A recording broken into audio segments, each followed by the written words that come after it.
What's going on, guys? I'm riding out here to help out my friend with her Buick Rainier 2005. I've fixed this car in the past. It had a check engine light for a cylinder 1 misfire, and she told me she was driving it the other night and the check engine light started flashing, which is normally a sign of a misfire. So I'm anticipating another coil failing. So I went ahead and bought a new coil.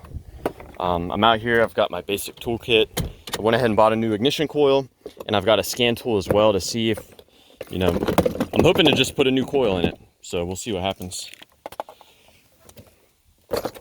So let's grab my tools and check out the truck, see what's going on with it.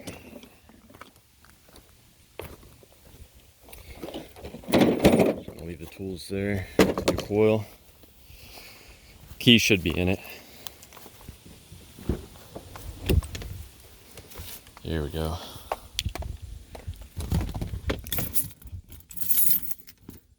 Buick key right there. Key in the on position.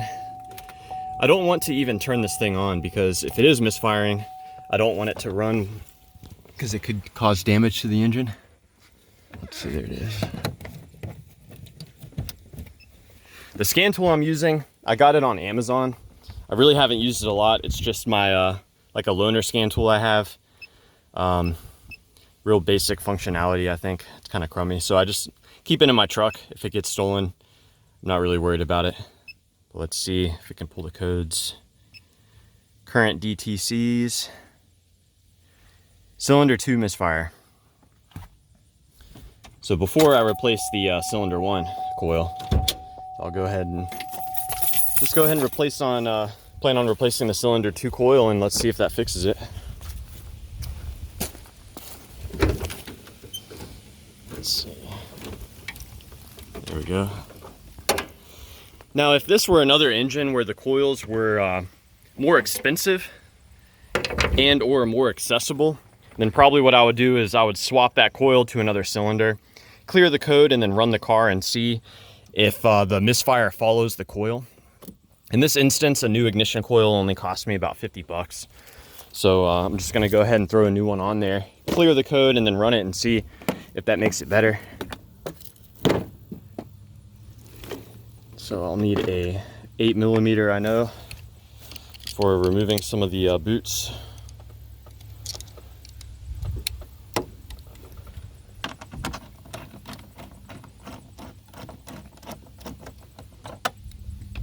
And a 10mm for removing the bolts that hold this air intake, as well as removing the ignition coil itself. Let's see, I've got a 10mm right here.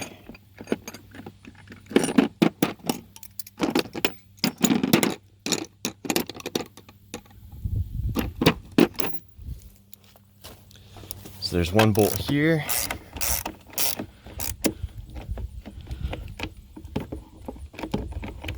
There we go. There's another one back there.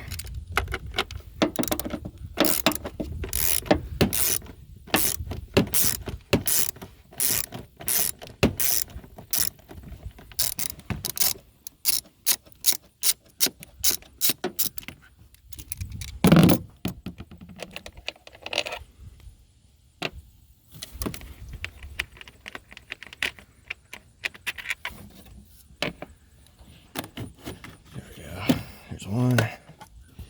This thing just comes off. And you've got to watch for this. You got to remember to hook that back up when you're reinstalling everything. I'm just going to pivot it out the way.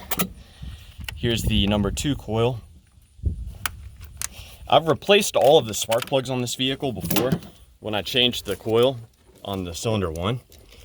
So for today, I'm just going to throw the new coil on, reassemble it.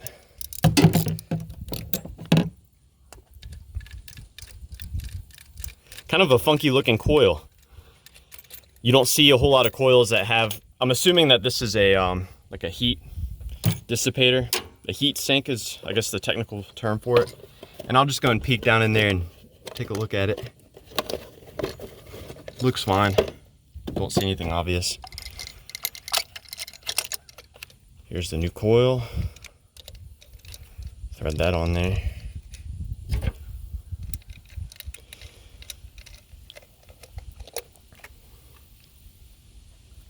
Another thing you could do is you could remove the coil from the engine but leave it connected to the harness, and then have a helper like start the engine, and you can see if there's a spark coming out of the coil. You can like put a spark plug in there. As long as it's grounded, it should produce a spark. Don't forget to hook up the I think this is a temperature sensor, so we'll hook all that back up. Go ahead and run these down.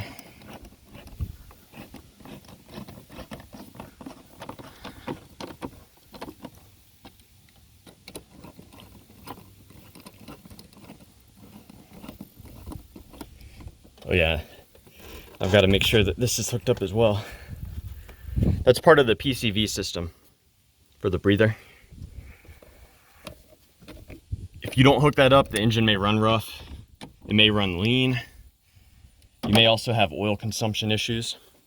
And before I put these on, I'm going to go ahead and clear the code and then run the engine and see if it's running rough or if the check engine light is flashing.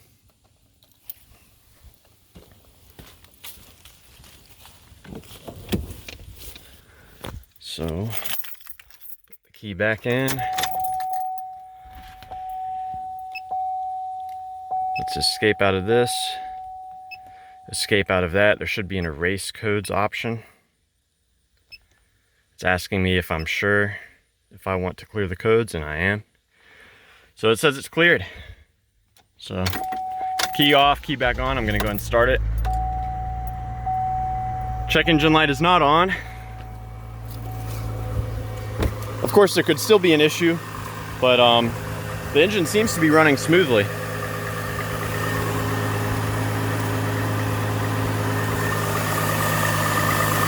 So I'll go ahead and thread these bolts back in.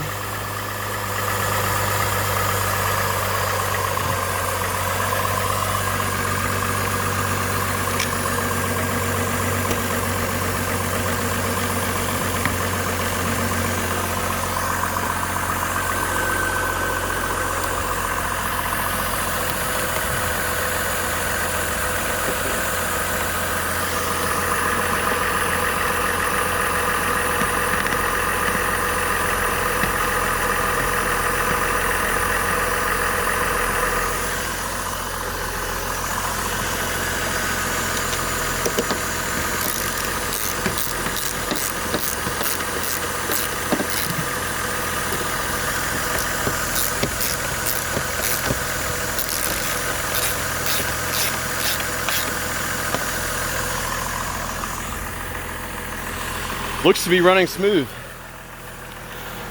So I can go ahead and put my tools up and test drive.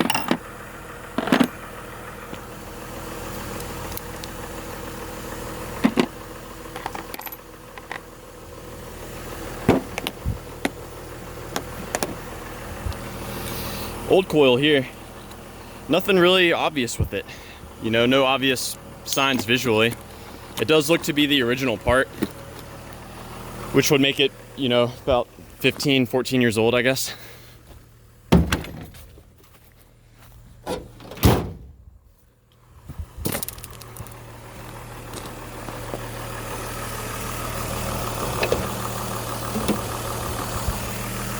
Yeah, she's running smooth.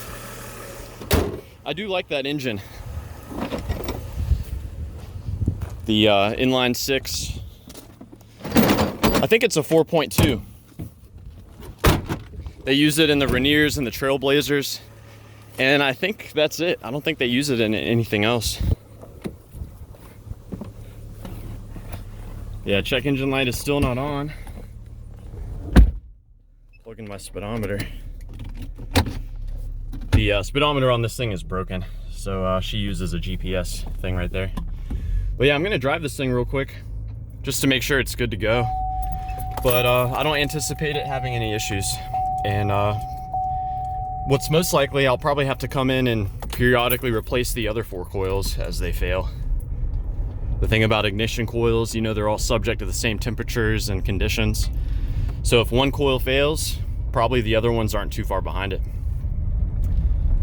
But yeah, that's about it. Let me know if you guys have any questions.